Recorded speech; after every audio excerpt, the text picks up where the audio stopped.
하고 조금 끊긴 감이 있어서 지난 시간에 배웠던 거 조금 연결해서 같이 조금 할게. 207페이지 보시면 이번 단원에서는 제일 위에 첫 번째 뭐라고 써있어요, 얘들아? 제일 위에 한국 문학의 개념과 범위라고 들어가 있는데요. 이것도 단원명이니까 한 번만 복습하고 들어갑시다, 얘들아.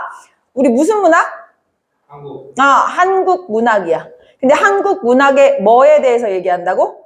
범위에 대해서 얘기를 할 거고, 한국 문학의 개념도 써있네. 그러니까 한국 문학의 개념부터 좀 얘기를 해보면 어디서? 어디서야, 어디서? 어디서? 한국에서 누가? 한국인이 무엇을? 무엇을은 뭐냐면 한국인의 사상과 정서를 이렇게 생각하시면 돼요, 얘들아. 어떻게? 그렇지. 우리 요거 익숙해지면 좋을 것 같아. 한글로. 한글은 우리나라 문자기 때문에 뭐라고 부를 수 있어요? 국문. 국문이 한글을 뜻하는 말이야, 얘들아. 알겠니? 그럼 얘들아 여기서 문제. 한문으로 쓴 문학은 뭐라고 할까? 한문학이라 그럴 거야. 자, 다시. 한문으로 쓴 문학은 한문문학이라고 하잖아. 그래서 줄여서 한문학은 한문으로 썼다라는 얘기야. 한국 문학 아니야, 얘들아. 한문 문학. 이해됐어요? 그럼 우리나라 말로 쓴 글은 뭐라고 한다고? 국문으로 썼으니까 국문 문학. 그래서 국문학 이렇게 얘기할 거야. 요거 구분 잘 지어야 돼. 왜냐면 가끔 선생님이 이제 학생들 지도하다 보면은 한문학을 한국 문학, 한글 문학 요렇게 생각하는 사람들이 있더라고, 얘들아. 문제 풀다 보면. 근데 한문학 그냥 이렇게 잘라. 요렇게 잘라버려. 한문 문학, 국문 문학 요렇게 구분하시면 좀 편할 것 같아요. 알겠죠? 자, 어쨌든 요거 한국 문학의 개념이야, 얘들아. 한국 문학의 개념은 한국에서 한국인이 한국인의 사상과 정서를 우리나라 글로 썼다라는 개념 정리가 있었는데, 요 단어를 우리가 배우는 이유는 이게 이제 많이 유해졌기 때문이겠지, 그치? 여기서 제일 먼저 치고 들어간 게 뭐였을까? 요거부터 이제 치고 들어가는 거야, 요거부터. 어디서부터? 왜? 솔직히 이제 많이 이제 기술이 발달하면서 비행기 타고 해외 그냥 쉽게 가잖아, 얘들아. 그리고 거기서 사는 우리 재외동포들도 있잖아, 얘들아. 그치? 그런 사람들도 우리 한국 사람인 거야. 외국에 살아도. 이해됐어요? 그렇기 때문에 요거 먼저 좀 제낄 거고요. 그 다음에 또 뭐 제낄 수 있을까? 요거 또 제낄 수 있지. 왜? 우리 생각해봐. 한글이 언제 창제됐지? 그 시대로 한번 얘기를 해볼까, 얘들아? 조선시대잖아, 얘들아. 그냥 쉽게 얘기해서. 좀 디테일하게 말하면 1443, 우리 이거 옛날에 중세국어 배울 때 했었죠? 어쨌든 조선시대잖아. 근데 오늘 우리가 배우는 글이, 요 단원에서 배우는 글이, 우리 지난 시간에 뭐 배웠어? 상고시대에 뭐 배웠어요? 고대가요 배웠었잖아, 얘들아. 기억나요? 그리고 상고시대 지나서 신라시대. 신라시대에는 뭐 있다고, 얘들아? 향가가 있었어요, 얘들아. 그리고 신라시대 지나서 고려시대인데, 고려시대는 뭐가 있었다고? 고려가요. 그리고 고려시대 지나서 조선시대. 조선시대는 가사라는 작품을 배울 건데요. 요 사이사이 시기를 얘기해보면 신라에서 고려 갈 때 한시라는 장르가 있었고, 고려시대에서 어디로 넘어가요? 조선으로 넘어갈 때 우리 시조라는 이제 장르가 있었어요, 얘들아. 내가 지난번에 우리 차례로 한번 쫙 읊어드렸었죠. 우리 이번 시험 범위가 어떻게 된다고? 한번 작품 이름 써볼까요? 고대가요에 뭐 있어요? 공무, 도하, 가. 향가는 우리 다음 시간에 배울 거예요. 찬, 기파랑, 가. 그 다음에 고려가요도 우리 다음 시간에 배울 거예요. 동이라는 작품 배울 거고요. 오늘 가야산 독서당을 배울 거야, 얘들아. 이게 순서대로 그 2단원, 1, 2, 3단원이 이 고려가요의 이제 고려가요란다. 우리 고전문학의 흐름에 따라서 이렇게 쭉 만들어지고 있는 거거든. 근데 그럼에 있어서 우리가 한국 문학의 개념을 배우는데 갑자기 향가 건너뛰고 이걸로 들어가는 이유, 이걸로 간 이유, 요 이유가 바로 한국 문학의 개념과 범위에 대해서 말하고 싶은 거야. 지금 오늘 배우는 채치원의 제가야산 독서당 같은 경우에는 개념 때문이야, 얘들아. 이 개념이 앞에 봐요. 이 제가야산 독서당 학교에서 배웠지? 언제 물어? 왜 안 배웠어? 이게 첫 시간에 배울 텐데? 얘기 한번 해볼게요. 뭐야, 갑자기. 자, 제가야산 독서단은 누가 썼냐면, 일단 여기다가 한번 써볼까? 그래, 맞아. 근데 채치원 작가는 거의 진짜 막 되게 똑똑했대. 신라시대 사람인데, 그럼 너 생각해봐. 신라시대야. 신라시대면 이 사람이 글을 쓸 때 뭐로 썼을까? 한문으로 썼겠지. 그러니까 뭐라고 했어 방금? 한문으로 썼겠지. 이해됐어요? 그럼 맞네요. 부스로 썼다고. 씨. 자, 최치원은 한국인이기는 해. 신라시대 사람. 근데 너무 똑똑해가지고 당나라 유학을 갔었대. 그 당나라는 그때 당시 이제 신라보다 훨씬 이제 고등이었거든. 근데 거기 가서 시험을 봐서 우리 요즘으로 치면은 공무원 시험 합격하신 거야. 그래서 당나라 되게 좀 고위 관리직까지 좀 지냈었나 봐. 무려 12살 때. 어마어마하지 않니? 니는 몇 살이야? 그래. 자, 그래서 12살 때 당나라 유학 가가지고 시험 딱 통과해가지고 거기서 약간 좀 고위 관리직. 요즘으로 치면 이제 공무원 시험 합격해서 공무원까지 지내고 어디로 돌아와? 너무 그리워. 어디가? 신라. 신라가 이제 고국이지, 고향. 고향이 너무 그리워서 이제 고향으로 돌아왔어. 근데 고향으로 돌아온 시대는 어느 시대예요? 신라시대. 근데 신라시대는 그때 이제 너희 골품제라고 들어봤어? 육두품?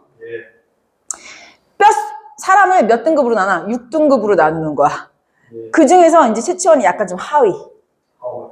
근데 이제 얘 같은 경우에는 사실 되게 발달한 당나라에서 관리를 하고 여기 신라가 그리워서 신라로 왔는데 신라의 수준이 어때요? 너무 미개했다고 느껴졌나 봐. 너 시무십조 들어봤니? 그걸 이제 얘가 만든 건데 최치원이 한 건데 이제 뭔가 왜 이렇게 여기 지금 후졌지? 하고 어떻게 한 거야? 막 이런 법률 이런 거 막 다 내세운 거야. 이런 거 합시다. 저런 거 합시다. 저거 좀 구립니다. 이거 합시다. 근데 이렇게 열심히 말해도 신라는 당시 어땠어요? 뼛속부터 뱃속부터 이미 계급이 정해져서 나오는 시대였단 말이야. 근데 얘는 하위란 말이야. 근데 뭐라 그래? 딱 양반들이 어디서 끝도 안 되는 게 의견을 내. 이렇게 돼버리는 거지. 그러니까 최치원 입장에서는 어때요? 답답한 거지. 알지도 못하는 것들이 뭘 가르쳐 주려고 해도 들어먹지를 않지. 그래서 어떻게 해요? 에이씨, 나 세상과 단절. 나 어디로 갈 거야? 가야산으로 갈 거야 해서 실제로 오늘 우리가 배우는 작품은요. 제 가야산 독서당은 최치원의 마지막 작품이야, 얘들아. 그래서 되게 좀 의미가 커. 그래서 솔직히 여기에 들어가 있는 이유는 그것 때문이야, 얘들아. 그럼 최치원 같은 경우에는 저 제 가야산 독서당을 한국인인 최치원이 썼지만 뭘로 썼어? 한문. 그렇지, 신라시대니까 한문으로 썼어. 하지만 한문으로 썼어도 한국인의 사상과 정서를 한국에서 쓴 거기 때문에 우리 한국 문학의 범위와 개념에 이 작품을 넣을 것이다 라고 해서 이 단원에 이게 들어가 있는 거야. 이해되니? 사실은 선생님이 저 제가야산 독서당보다 먼저 하고 싶은 작품이 있어. 추야우중이라는 작품이 있는데 혹시 학교에서 이거 수업할 때 언급하시지 않았을까? 언제 배웠어? 저번 주에 배웠어요? 그럼 안 했어? 난 그래도 할게요, 얘들아. 선생님, 지난 시간에 이거 프린트 준 거 있는데 프린트 있니? 네네. 교과서 할 때 이거 잘린 기계 있잖아요. 네네. 이런 거 안 하도 돼요? 괜찮아요. 난 할 거예요. 왜냐면 학교에서 이거를 안 하더라도 얘들아, 연계 작품으로 뭐 어떤 작품이 나올지 모르기 때문에요. 물론 똑같은 작품은 안 나오겠지만 그래도 그것을 주제로 하거나 특징이 비슷한 작품들을 조금 같이 봐버릇하면 연계율이 조금 이제 아이들한테 적응력이 조금 생길 수 있기 때문에 선생님 조금 할 거예요, 얘들아. 그리고 이지혜 선생님이라며. 네, 너무 교과된 작품이 너무 많아서 안 한다고. 네, 괜찮아요. 근데 할 거예요, 얘들아. 자, 추야오중은 배경 지식 깔면 좋기 때문에 그래서 대신에 선생님 너무 딥하게는 안 하고요. 좀 알아서 좀 칠것 치면서 할게요. 자, 지난 시간에 프린트 준 거 한번 꺼내보세요. 아마 양주별산대 놀이 같이 있는 프린트일 텐데. 잠깐만, 이거 일시정지. 그냥 험한 말하게. 자, 우리 여기 지금 보시면은요, 추야오중이라는 작품이 있어. 추야오중 누가 썼다고?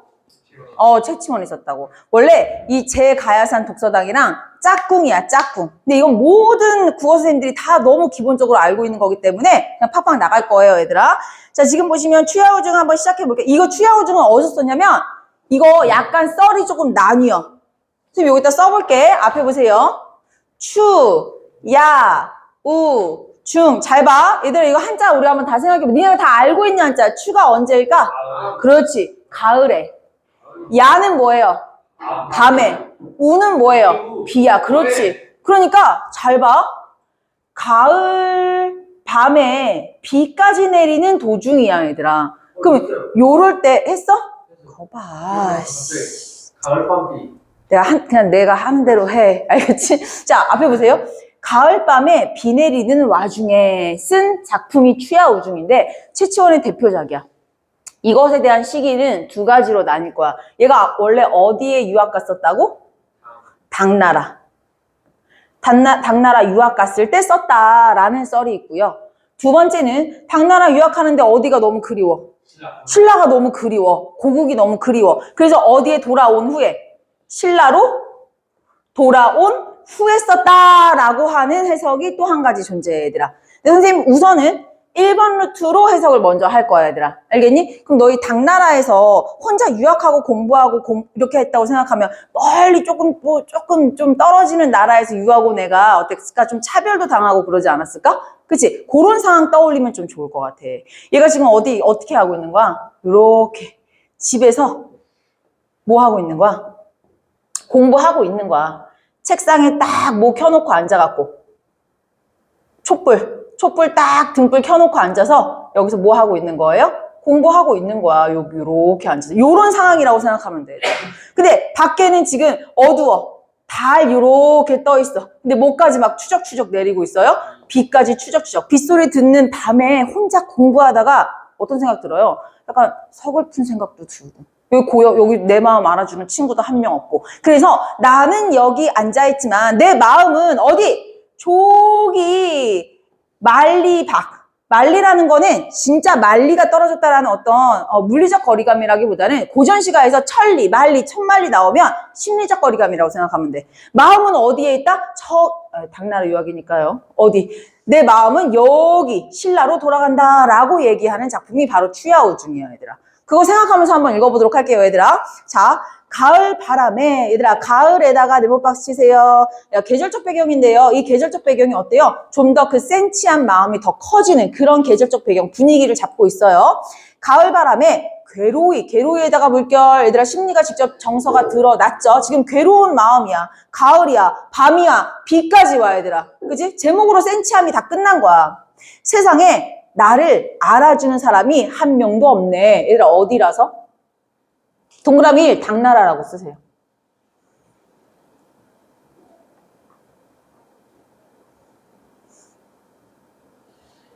자, 계속하게 세상에는 날 알아주는 사람 없네. 왜? 주변에는 다 당나라 사람, 나 혼자 신라 사람. 이해됐나요? 이렇게 생각하시면 됩니다. 밖에는 밤이 깊도록, 밤에다가 네모박스, 비에다가 네모박스. 자, 이 네모들은 다 어떤 분위기를 조성한다고 얘들아? 아, 그리워, 괴로워. 이 물결친 정서를 더 크게 부각시켜주는 그런 효과를 하는 분위기를 나타내는 소재들입니다. 시간적 배경 나왔어요. 등불 앞에 내 마음은 만리박에다가 네모박스, 만리박에다가 밑줄. 여기서 말하는 만리박은 동그라미 1, 어디를 말하는 거예요? 신라.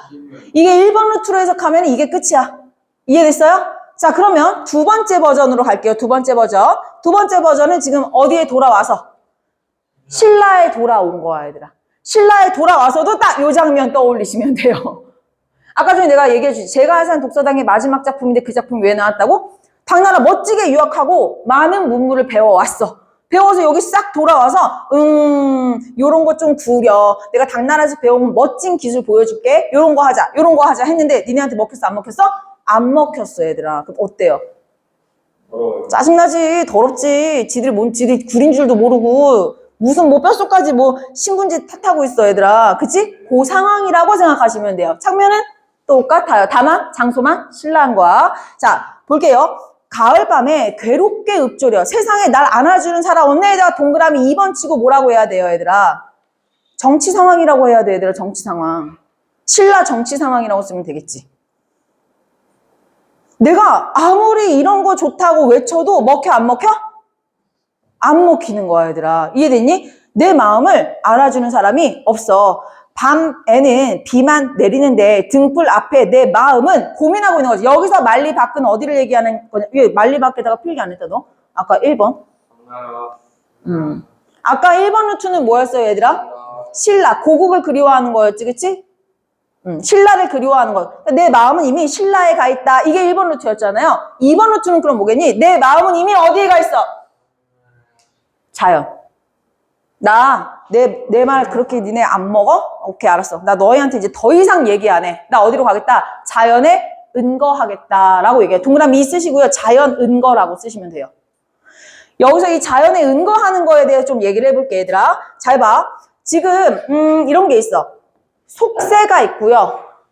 자연이 있어요. 자연은 보통 우리가 뭐라고 얘기하냐면 탈속적인 곳이다라고 얘기를 할 거야. 여기서 말하는 탈속이 무슨 뜻이야? 속세를 벗어났다라는 얘기거든요. 그럼 잘 봐.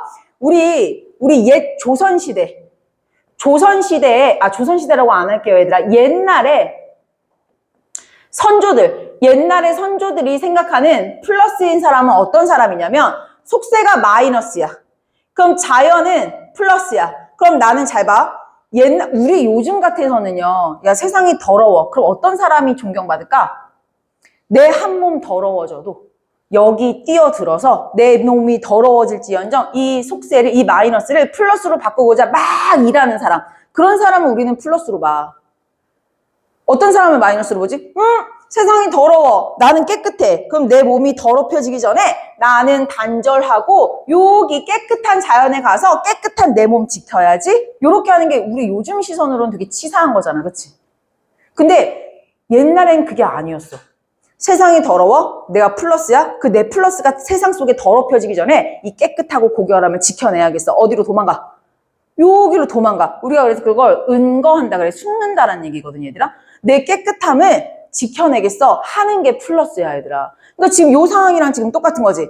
여기 썩어 빠진 세상이 내 의견을 알아주는 사람이 한 명도 없어. 그래서 이 세상과 단절하고 나의 고결함을 지키겠다가 어디예요? 가야산. 나 자연으로 가서 나 지켜내야지. 너희랑 말 안 해. 라고 얘기하는 작품이 이제 두 번째 해설이고요. 그 두 번째, 그 가야산에 그래서 들어가서 마지막으로 쓴 작품이 오늘 메인 작품이 제 가야산 독서단인 거야, 얘들아.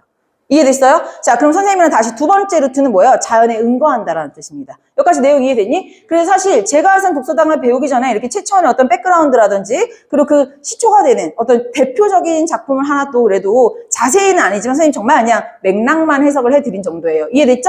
자, 그러면 이것도 마찬가지야. 잘 봐. 그러면은 우리 채치원에 추야우중 갖다가 한번 얘기를 해볼까? 요거 한국문학의 개념을 할 때 빠지지 않는 거야, 얘들아. 뭘로 썼어? 제가 하산 독서다. 추야우중? 저것도 한문으로 쓴 거야, 얘들아. 근데 심지어 저건 어디서 쓴 썰도 있어. 야, 이것도 제꼈어. 그치? 그래서 우리가 요런 단원에서 한국문학의 개념과 범위에 대해서 말하는 단원에서 어떤 교과서는 최치원의 제가상 독서당이 들어가는 경우도 있고 어떤 경우는 추야우중이 들어가 있는 경우도 있어요, 얘들아. 이해됐니? 그래서 요것도 같이 배워두면 좋습니다. 자, 그러면 작품 배우기 전에 요거 한국문학의 범위 한 번만 짚어보도록 할게요. 한국문학의 범위에 대해서 문학에는 얘들아 어떤 문학 있다 그랬지, 얘들아? 구비 문학이 있고요. 기록 문학이 있었어. 우리가 구비 문학으로 배운 게 뭐였나요? 지난 시간에 공무도화가 배운 거야. 근데 공무도화가 우리가 기록되지는 않았어도 우리 문학으로 친다라고 하기 때문에 이게 세트로 들어가 있는 단원이고요. 자, 기록 문학에는 두 가지가 있어요. 한문으로 쓴 한문학이 있고요. 국문으로 쓴 국문학이 있고요. 그래서 이 구비 문학인 공무도화가 이 한문 문학인 제가 해서 독서당도 다 한국 문학의 범위에 해당이 된다라고 얘기를 해주는 거야, 얘들아. 이해됐니? 자, 그러면 제가 해서 독서당 한번 들어가 보도록 할게요. 몇 페이지니? 냠냠냠 어디요? 210페이지가 되겠네요, 얘들아. 제 가야산 독서당. 자, 일단은 선생님이랑 같이 내용부터 빨리 들어가 볼게요. 자, 얘들아, 여기서, 만리 밖에서, 나 이거 얘들아 두 번째 루트로 해석하면 뭐라 그랬지? 나 여기 등불 앞에서, 난 정치 더 이상 안 해. 나 어디로 갈래? 속세랑 단절하고, 난 자연 속에 은거하며 살겠어. 라고 해서 들어간 게 어디라고? 가야산이라고. 제목부터 한번 볼까요? 제가 저게 맑은 술 제자인데 필요 없고요. 가야산에다가 밑줄 치세요. 지명이겠지, 지명? 독서당은 뭐냐면 독서하는 집이라고 생각하면 돼, 얘들아. 살짝 생각을 해보면 요런 거야. 산속에 뭐 으리으리한 집 지었겠니? 이렇게 소박한 집 하나 지어놓고 여기서 맨날 뭐 하는 거야? 독서하는 거야. 마음의 돌을 닦는 거지, 얘들아. 근데 여기 어디 들어와서 했다고? 그렇지. 산에 들어와서 했다고. 약간 이렇게 산에 둘러싸인 곳이라고 생각하면 조금 이해가 빠를 것 같아, 얘들아. 근데 여기 산에는 뭐도 흘러. 물이 이렇게 폭포가 싹 흘러. 폭포든 뭐든. 물이 이렇게 흘러내리고 있겠지. 이해됐어요? 그러면 잘 봐, 너희. 이렇게 물이 흐르는 소리가 들리면 그게 시끄러우면 가까이서 하는 얘기도 잘 들려, 안 들려? 안 들리지? 그래서 얘가 이렇게 얘기해. 어라? 저 물 소리 때문에 가까이서 하는 얘기도 안 들리니까 오케이. 저 물 소리가 있다면 어디에서 떠드는 얘기도 안 들리겠다? 속세에서 시비하는 소리 안 들리고 막을 수 있겠다라고 얘기해. 여기서 봐봐. 시비하는 소리가 뭐겠니? 시비. 옳고 그름이야. 그러니까 맨날 자기가 정치판에 당나라에서 돌아와가지고 우리 이런 거 하는 거 어때요? 저런 거 하는 거 어때요? 하고 의견 낼 때마다 얘네가 뭐라 그랬지? 이거 이래서 안 돼. 저거 저래서 안 돼. 계속 뭐야? 자기에 대해서 옳다, 그르다 맨날 판단하는 거야. 그걸 무슨 소리라 그랬어요? 시비하는 소리. 그 시비하는 소리 여기에 들려왔으면 좋겠어? 안 들려왔으면 좋겠어? 안 들려왔으면 사실은 그거 듣기 싫어서 속세랑 뭐 하고? 단절하고 여기 들어온 거 아니에요? 그래서 얘가 이렇게 얘기해. 어라? 물소리가 자연 속에 들어오니까 물소리가 엄청 시끄럽네.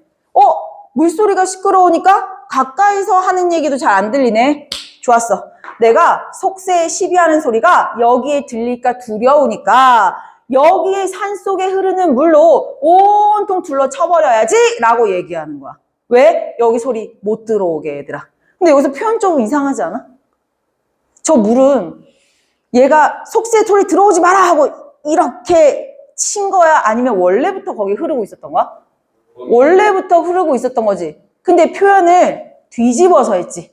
뭐라고? 내가 친 거야, 이렇게. 그래서 이거를 우리가 주관적으로 변형했다 그래서 주관적 변용이다라고 얘기를 할 거예요. 자, 일단은 여기까지 할 거는 다 잡았으니까 디테일하게 천천히 들어가 보도록 할게요, 얘들아. 미친 듯이 섞어들고 겹친 돌들을 울리는 소리. 얘들아, 여기서 봐봐. 여기서 미친 듯이 섞어들고 돌들을 울리는 소리는 뭘 말하는 거예요? 주체가 누구야, 얘들아? 미친 듯이 섞어들고 겹겹이 돌들이 울리는 소리. 얘들아, 거기 첫 줄 맨 앞에다가 물이라고 써보세요. 물이. 이거의 주체는 지금 물이 이렇게 한다라는 거야. 제일 첫 번째.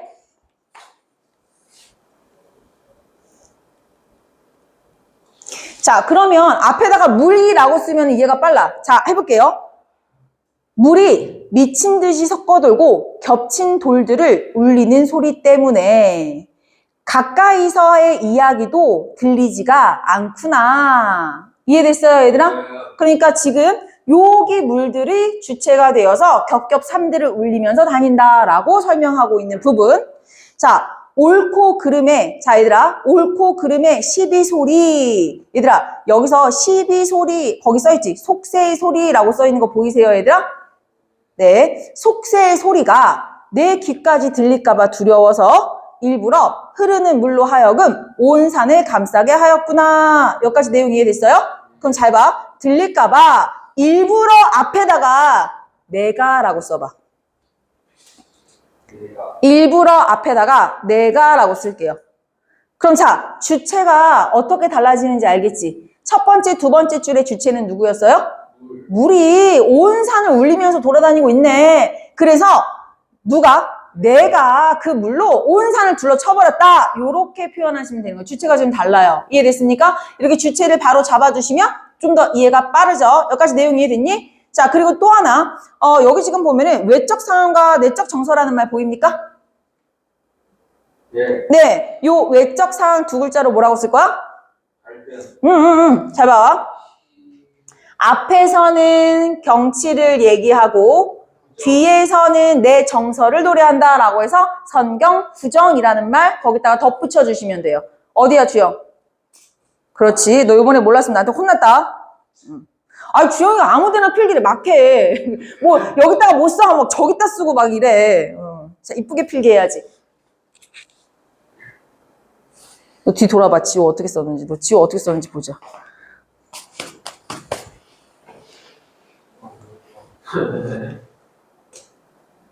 얘 지금 외적 상황에다가 성경구정 다 썼어. 이거 빨리 지워. 이거. 여기다가 선경, 여기다가 후정. 너 집중해. 자, 이해됐습니까, 얘들아? 네. 자, 그리고 선경, 후정에 대해 선생님 한마디 더 해볼게, 얘들아. 간혹 있잖아. 선경, 후정이잖아. 이거 뭐라고? 앞에서 경치를 얘기하고, 뒤에서는 내 정서를 노래한다. 이런 내용인데, 이게 사람이 보고 싶은 대로 본다고 있잖아. 선지에다가 선생님들이 가끔 어떤 말장난을 치냐면, 선, 정, 후, 경. 네, 맞아? 이거 맞아?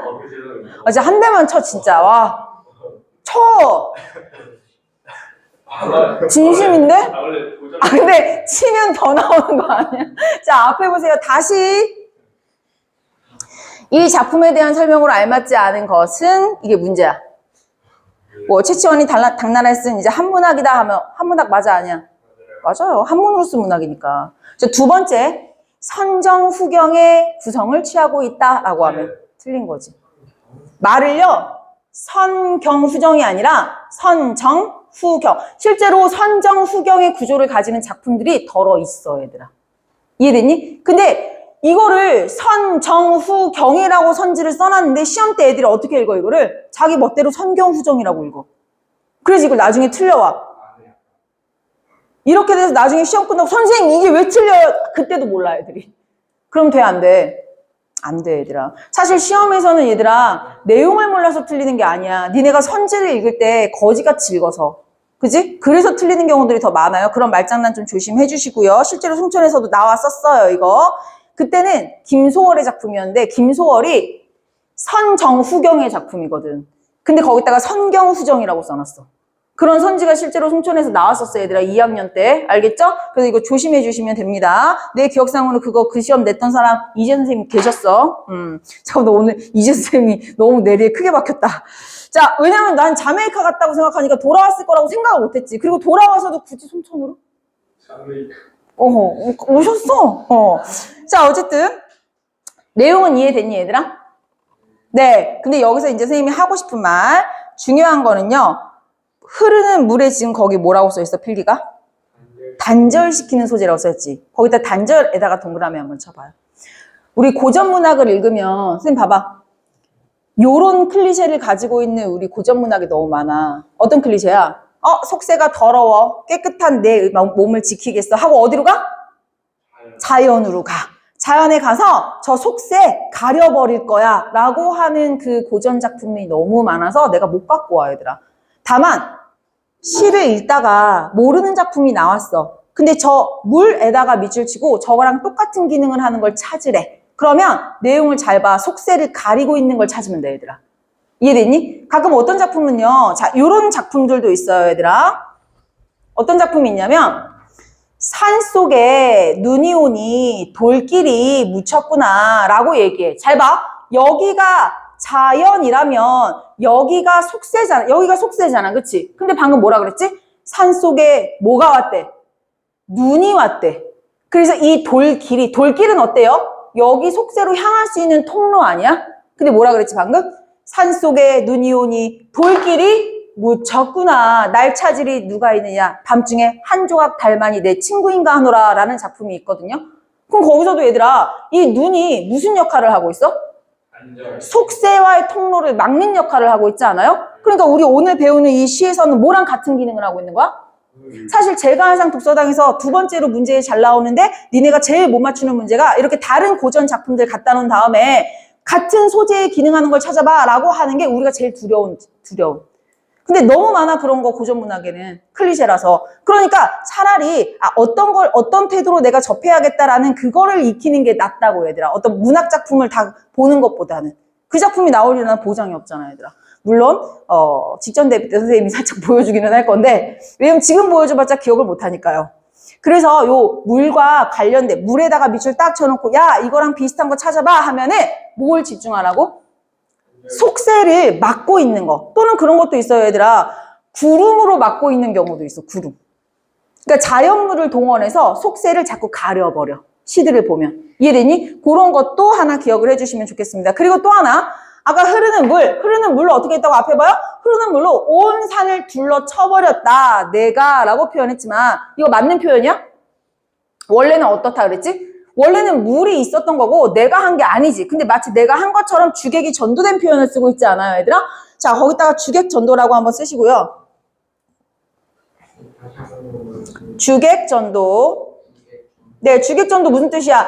주인과 손님이 뒤바뀌었다라는 뜻이에요. 아니, 내가 친 거 아니야. 물은 원래 거기 있었던 거야. 이렇게 표현했잖아요. 이해됐니? 자, 그러면 잘 봐요. 이 주객 전도의 표현을 우리가 다른 말로 뭐라고 하냐면 주관적 변용이다라고 얘기를 할 거예요. 자, 다시 주관적 변용이 무슨 뜻이야?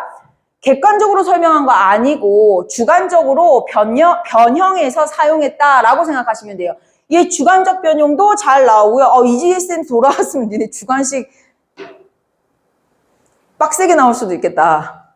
원래 송천이 주관식이 안 빡센 학교였는데 주관식을 한창 빡세게 낼 때 이재 선생님이 그걸 만든 거였고 다시 주관식이 조금 수월해졌는데 자, 어쨌든 주관적 변용. 자, 이 주관적 변용에는요 여러 가지 방법이 있어. 예를 들면 이거 의인법은 아닌데 의인법 같은 것도 주관적 변용이야. 이거 안 써도 돼. 의인법 쓰지 마. 왜냐면 의인법도 너희 생각해봐, 얘들아. 시간의 발목을 잡혔다. 이렇게 생각해봐. 이것도 객관적으로 설명한 거야? 주관적으로 설명한 거야? 주관적으로 설명한 거죠. 이해됐어요? 그리고 또 하나. 관념의 형상화 압니까? 관념의 형상화라는 게 뭐냐면 관념이라는 거는 눈에 보이지 않아. 형상화라는 거는 눈에 보이게끔 설명하는 거야. 시간이 너무 길어. 시간을 한번 잘라서 주머니에 넣었다가 필요할 때 꺼내야지 라고 표현하는 시도 있거든요. 근데 그것도 야 시간이라는 게 눈에 보여 안 보여? 안 보이지 않아요? 근데 그 시간을 잘라서 넣었다가 필요할 때 꺼낸다 라고 하니까 어때요? 눈에 마치 보이는 것 같단 말이야. 이런 것들 우리가 관념의 형상화라고 하는데 주관적 변용이라는 거는 가끔 애들이 주관적 변용과 이 의인법 관념의 형상화 이퀄이라고 생각하는데 이거 이퀄 아니야. 어떤 관계냐면은 주관적 변용이라는 것 안에 이런 여러 가지 표현법이 들어있다라고 생각하시면 돼요, 얘들아. 이해됐니? 그래서 사실 너희가 지금 중요한 거는요. 요거랑 영륜 선지가 나오면 착각하지 말라고 선생님이 얘기해 주는 거예요. 가끔 애들이 잘못 배우면 관념의 형상화 이퀄 주관적 변용이구나 이렇게 생각하는 경우가 있는데 아니야. 주관적 변용이 좀 더 넓고 포괄하는 단어야, 얘들아. 이해됐니? 그래서 요 정도 알고 계시면 되고요. 우리 책에는 지금 주관적 변용이라는 말도 없고요. 주객전도라는 말도 없으니까요. 맨 마지막에다가 써주시면 되겠습니다, 얘들아. 있어요? 어디 있어요? 네, 있네요, 얘들아. 됐니? 네, 주관적 변용이라고 써주시면 되겠네요. 자, 그럼 얘들아, 내용 같은 경우는 선생님이랑 같이 정리를 조금 했으니까요. 우리가 어디를 볼 거냐면 이거 얘들아, 글의 갈래가 어떻게 된다고? 한시야. 맞아. 한문으로 쓴 시라고 해서 무슨 시? 한시. 그래서 우리는 지금부터 저 한시에 대한 이론을 살짝 좀 배워보도록 할게요, 얘들아. 한시 이론을 하겠습니다. 한시는 뭐로 썼다? 한시 뭐로 썼다고, 얘들아? 한문. 그렇지. 한문으로 썼다고. 잘 안 나오네? 이거 괜찮아? 괜찮냐고. 자, 볼게요. 한시는요, 잘 봐. 시기 때문에 얘도 운율을 중요시 여기겠지. 그 운율을 중요시 여기니까 당연히 운율을 만들어내는데 라임이 중요하거든? 라임을 어떻게 맞췄냐면은, 좀 갖고, 짝수행에, 똑같네. 짝수행의 맨 마지막. 이 마지막 글자를 똑같이 끝냈어. 그래서 예를 들면 있잖아. 왜 내가 저번 시간에도 봉산탈춤할 때 그 운율 맞추는 거 한번 얘기해 준 적 있었지. 금, 준, 미, 주, 천, 인, 혈이요. 옥반, 가요, 만성, 고라. 총루, 낚시, 민루, 낙이요. 가성, 고처, 원성, 고라. 얘들아 지금 짝수행 어디 맞췄니? 그렇지. 요렇게 맞추는 게 한시의 라임이야. 근데 이거 갖다가는 문제 잘 안 내. 근데 자, 짝수행의 맨 마지막을 맞추기도 하는데 플러스 1행을 맞출 때도 있고 안 맞출 때도 있어. 실제로 우리 오늘 채치원의 제갈산 독서당 보시면은요. 선생님이 너희한테 해석은 한글 쪽에다가 써줬지만 위에 보시면 한문 써있는 거 보이니 얘들아? 요 한문 써있는 거 봐봐. 우리 짝수행만 볼까 얘들아? 간에다가 동그라미, 산에다가 동그라미 한번 쳐봐. 이게 라임이야 아니야? 이거 아닌 것 같잖아. 그렇지. 근데 원래 라임이야 얘들아. 지금 보시면 근데 첫 번째 만, 간, 이, 산 하고 맞춘 거 보입니까, 얘들아? 지금 어디 맞춘 거야? 짝수행 맞췄고요. 어디까지 추가로 맞춰준 거예요? 1회까지 추가로 맞춰준 거야, 얘들아. 근데 왜 우리 현실판 쇼미 같은 데도 보면은 이렇게 똑같이 너무 똑같은 글자로 맞추는 거는 이제 조금 재미없는 라인. 우리 한국 발음이 어떻다 그랬지? 모음만 좀 잘 맞춰줘도 비슷한 소리가 난다고 생각을 하거든. 그래서 우리 조사님들은 그걸 아셨던 거야. 근데 이걸 심지어 한자로 맞추신 거야. 어마어마한 거지, 얘들아. 자, 그렇기 때문에 어디를 맞춘 겁니까? 여기를 맞춘 거예요, 얘들아. 우리 지난 시간에 송인 배웠지, 정지상의 송인. 정지상의 송인은 그것도 한시다, 얘들아. 그거 어떻게 끝나냐면 다, 가, 진, 파 이렇게 끝나, 얘들아. 지금 뭐 맞췄니? 가, 파, 다 이렇게 맞춘 거야, 얘들아. 이해됐니? 그래서 한시는요, 짝수행의 맨 끝을 맞춰서 또는 여기까지 추가해서 운율을 만들어냈다라고 생각하시면 되고요. 이거는 사실 시험에 나올 리가 없기 때문에 그냥 요 정도만 알고 계시면 충분합니다. 그런데 한시에 대해서 니네가 그래도 배웠으니까 알아둬야 할 부분들이 있어요. 한시의 구성을 한번 볼게요, 얘들아. 구성 같은 경우에는요, 5글자를 쓰거나 아니면 7글자를 씁니다. 자, 5글자를 쓰면 우리가 5언이라고 얘기하고요. 7글자 쓰면 그럼 뭐라고 얘기할까? 7언이라고 얘기하겠지. 근데 줄 수는요, 4줄 쓸 때 있고요, 8줄 쓸 때 있고요, 10줄 쓸 때가 있어요, 얘들아. 그럼 4줄을 쓰는 걸 뭐라고 하냐면 절구, 8줄은 율시, 10줄 이상 쓸 때에는요, 우리가 배율이다라고 얘기를 해. 배율. 그럼 너희 잘 봐. 우리 오늘 책 가봐봐. 이거 몇 줄이야? 4줄이네. 4줄인데 한 줄에 몇 글자 썼어? 7글자. 그럼 이거 뭐에 해당되는 거야? 7원 절구의 한시다라고 얘기를 하는 거예요, 얘들아. 이게 왜 7원 절구인지 아시겠어요, 얘들아? 네, 요렇게 생각하시면 됩니다. 우리 그래서 거기 한자인데 옆에다가 7원 절구라고 한번 쓰시면 될 것 같아요. 근데 요거 지금 한 거 있지? 요 지금 한 거는 사실상 안 외워도 돼요. 원래 우리가 고전문학 할 때 내가 이거 쭉쭉 하고 사진 찍어서 나중에 이거 한 장으로 외우게 하잖아요. 그렇죠? 그거 오늘 또 할 거거든, 이번 시험에. 다른 거는 시험에 나올 가능성이 매우 높아. 하지만 한시에서 요런 개념들은 여태까지 시험에 내신 적이 거의 없어. 그냥 이거는 알아야 돼. 7원 절구다라는 건 알아야 돼, 얘들아. 이해됐니? 근데 이게 왜 7원 절구인지는 안 물어봐, 시험에서. 그래서 그냥 요거는 그냥 들어만 두시는 걸로 만족하시면 되겠습니다. 근데 만약에 쓰고 싶다면 요 정도만 써도 될 것 같아요. 요 구성 정도만. 근데 요거는 시험에 나올 수 있다. 한문문학에 정말 빠지지 않고 나오는 구성. 한문문학. 이거 한문문학이라는 건 한시도 되고요. 한문수필도 포함이에요, 얘들아. 자, 한문문학의 특징 첫 번째는 뭐냐면요. 기, 승, 전, 결을 가지고 있다는 게 특징이고요. 또 하나는요. 선, 경, 후, 정의 구성을 취하고 있다는 것도 한문문학만의 좀 고질적인 특징이라고 보시면 됩니다. 이해됐니? 우리 그래서 거기다가 한문문학의 특징, 기승전결, 성경, 후정도 같이 추가해 놓으시면 되겠네요. 다 풀이에요? 네, 요거요. 그건가요? 요거 안 해도 될 거야. 선생님, 저기 한문 문어요. 안 알려줘요? 문화. 시. 됐니? 네, 한문문학의 구성입니다. 기승전결, 선경후정 이렇게 체크하시면 되고요. 마지막으로 우리가 살펴봐야 되는 것 211페이지에 가서 선생님이랑 이 작품을 한문문학에 포함하는 이유 여기만 이제 조금 더 반복하고 마무리 지을게요. 창작 주체가 누구다? 한국인이 썼다. 어떤 내용을 썼다? 한국인의 정서와 사상. 전승 방식이요. 어우 얘들아 뭐로 기록되었다고요? 한자. 읽어볼게요. 창작의 주체와 내용 면에서 한문문학으로 기본 요건을 갖추고 있다. 한자로 기록되었지만 밑줄 훈민정음이 창제되기 전에 우리나라에서 창제된 작품이다. 이것도 알고 계시면 돼요. 만약에 요번에도 주관식 있으면은요. 너희한테 이 작품 갖다 놓고 이 최치원의 제가한상 독서다를 한국 문학에 포함하는 이유를 서술하시오 하면 이거 써야 돼, 얘들아. 이해됐니? 네, 우리 이거 서술형으로 연습할 겁니다. 자, 뒤쪽으로 넘어갈게요. 자, 뒤쪽에 넘어가서 212페이지 가겠습니다. 자, 212페이지에 우리 여기는 우리 그때 했었지, 얘들아? 공부도 아가로 했었고요. 213페이지 갈게요. 오늘은 최치원의 제가한상 독서당 마무리 지읍시다. 자, 이 작품에서 의미상 대조되는 식구를 찾아봐라 라고 얘기하는데 잘 봐. 1구랑 4구에서 뭐랑 대비된대? 돌들을 울리는 소리랑 흐르는 물이 대조된대, 얘들아. 괜찮니? 네. 왜 이게 돌들 울리는 소리와 흐르는 물이 대조되는지, 또, 지척간의 이야기와 시비하는 소리, 이게 왜 대조되는지 좀 알아볼 거야, 얘들아. 잘 봐. 요거 선생님이 같이 좀 체크를 해줄게. 본문으로 또 돌아가서 체크를 한번 해봅시다, 얘들아. 첫 번째, 돌들 울리는 소리에다가 네모 박스 쳐봐. 돌들 울리는 소리에다가 네모 박스. 얘랑 대비되는 게 누구라고?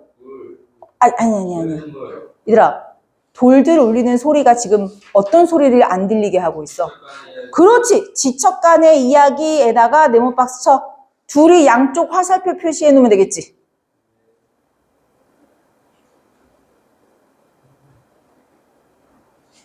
자, 그 다음에 우리 다음 볼게요. 시비하는 소리에 세모돼 있지. 흐르는 물에 동그라미 돼 있지. 요거 두 개가 어떤 존재인 거예요? 반대되는. 이해됐어요, 얘들아? 뭔 얘기인지? 네, 요거 필기까지 나중에 외울 때 같이 해주셔야 됩니다. 자, 근데 생각하면 간단하지. 지척에 있는 소리는 누가 안 들리게 해? 돌들 울리는 물이 안 들리게 했어. 저기 속세에 있는 소리는 누가 안 들리게 했어? 내가 흐르는 물 친 걸로 못 듣게 했어, 얘들아. 이해됐니? 요렇게 생각하시면 되고요. 거기에 대한 설명이 어디 나와 있어요? 괄호 2번에 나와 있는 겁니다. 괄호 2번은 빠르게 읽겠습니다. 흐르는 물은 지척간의 소리도 들리지 않게 할 만큼 큰 소리를 내는 자연물로 화자가 세상을 가로막는 역할을 한다. 화자는 속세의 소리를 막기 위해 흐르는 물로 하여금 온 산을 감싸게 하였다고 표현을 했는데, 이는 화자가 자연을 자신의 소망대로 변용. 얘들아, 밑줄 화자가 자연을 자신의 소망대로 변용. 그래서 우리가 이걸 뭐라고 불렀어요? 주관적 변용이라고 부른 거예요. 따라서 물은 속세와 단절하는 화자의 삶의 태도와 의지가 드러나는 시어라고 할 수 있다라고 했는데, 와, 우리 본문에 없는 필기 하나만 추가해줄까? 여기서 어떤 두 글자 하나, 두 글자 뭐야? 의지라는 말이 나왔잖아, 얘들아. 요런 거는 어디다가 추가해줘야 돼? 다시 본문으로 돌아가. 흐르는 물로 하여금 온 산을 감싸게 하였구나. 여기다가 뭐라고 쓰면 되는 거야? 의지라고 쓰면 되는 거야, 얘들아. 공부하실 때요, 요렇게 뒤에 뭔가 정리되어 있는 구절에 있는 말인데 없으면 여기 구절에다 추가시키면서 공부합니다. 이해됐니? 자, 그러면 왜냐면 나중에 본문 외우라고 할 때 여기 필기 볼 거잖아, 얘들아. 그치? 자, 그 다음에 대상의 주관적 변효가 대조된 표현의 효과, 지식 업 부분 읽어보도록 하겠습니다, 얘들아. 와, 여기 백그라운드 다 나온다. 한번 읽어볼까요? 화자는 세상에 시비하는 소리가 들릴까봐 자연의 물소리로 자신 있는 산을 온통 둘러싸버렸노라고 말한다. 이는 혼란한 시대 상황을 바로잡고자 했으나, 얘들아 밑줄 쳐야 돼. 혼란한 시대 상황을 바로잡고자 했으나 신분과 기득권의 벽에 가로막혀 실패했던 최치원의 심경 반영에다가 밑줄 딱 치시면 되겠습니다. 자, 그래서요, 자연의 소리인 물과 세상의 부정적인 소리인 시비하는 소리를 대조하면서 서로 다투는 소리만이 난무하는 세상에서 벗어나고, 얘들아 밑줄, 자연 속에서 은둔하고자 하는 의지에다가 밑줄 치시면 되겠네요. 자, 여기 왼쪽에 보시면 도움말이 이쁘게 나와 있어요. 왼쪽에 도움말 보입니까? 213페이지 왼쪽 사이드 보시면 됩니다. 도움말, 당나라 유학 시기에는 이방인이라는 이유로, 고국에 돌아와서는 육두품 신분이라는 이유로 자신의 뜻을 마음껏 펼칠 수 없었던 작가의 삶. 우리 요거까지 다 했었죠? 네. 자, 그럼 우리가 마지막으로 이제 3번, 큰 3번 가도록 할게요. 큰 3번. 다음 설명을 바탕으로 해서 한국 문학의 범위에 대해 생각해보자 했는데, 얘들아, 우리 표기 방식에 따라 나눈 거. 얘들아, 참고 자료 보입니까? 참고 자료에 이거 그대로 써있네? 됐니? 네. 자, 그러면 3번에 보기 텍스트 읽겠습니다. 한국 문학을 한국인이 한국어로 한국인의 사상과 정서를 형상화한 문학이라고 한정을 한다면, 우리말을 적을 수 있는 문자가 없었던 시기의 작품들은 한국 문학에서 제외되는 문제가 나타난다. 한국 문학의 개념은 한국 문학의 범위 설정의 기준이 되기 때문에 한국 문학의 개념을 정의할 때는 창작 주체, 누가, 표현 언어, 어떻게, 내용 외에도 전승 방식, 창작 시기와 공간, 독자 등을 종합하여 고려해야 한다라고 나와 있네요. 자, 그래서 이제 정리한 거 가볼게요. 1번 가겠습니다. 공모도화가 쫘라락 나와 있고요. 여기서 포인트는 이거야, 얘들아. 전승 방식이 좀 다르지. 네. 구비전승, 구비전승에다가 동그라미. 그 다음에 기록에다가 동그라미.